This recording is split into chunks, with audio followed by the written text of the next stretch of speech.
చంద్రిక గారు మేఘలేఖ కన్నా కూడా చంద్రికగానే హుక్ అయిపోయి జనాలు అలానే గుర్తుంచుకుంటారేమో అని అనిపిస్తుంది. అంత బాగా యాక్ట్ చేశారు.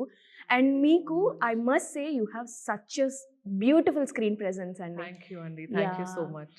సో చెప్పండి, ఎలా అనిపించింది చంద్రికగా? ఇప్పుడు దీంట్లో అసలుకి కనిపిస్తారా లేదా? సీజన్ 2లో అయినా మీరు ఏమైపోయారో తెలుస్తారా లేదా? ఇది చెప్పండి మాకు.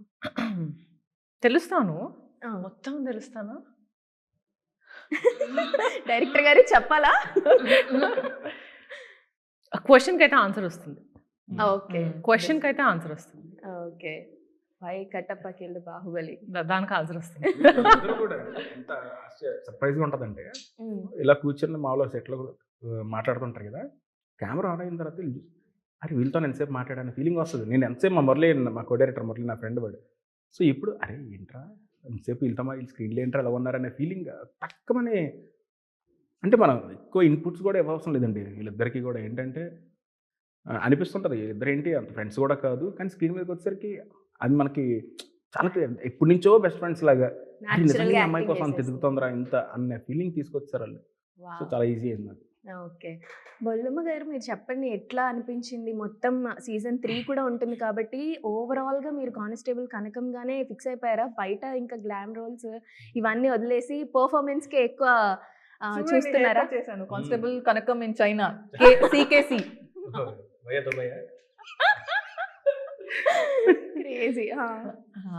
So no, I think the kind of love we received for this first season, adi second season ki kuda dorukte, I think I'm sure like it'll go a long way.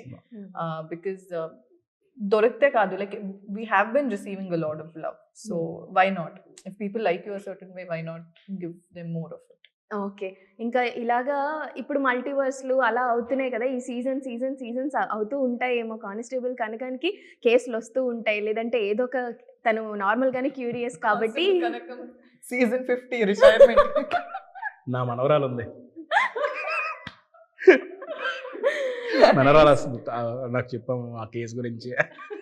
ఇప్పుడు పాత case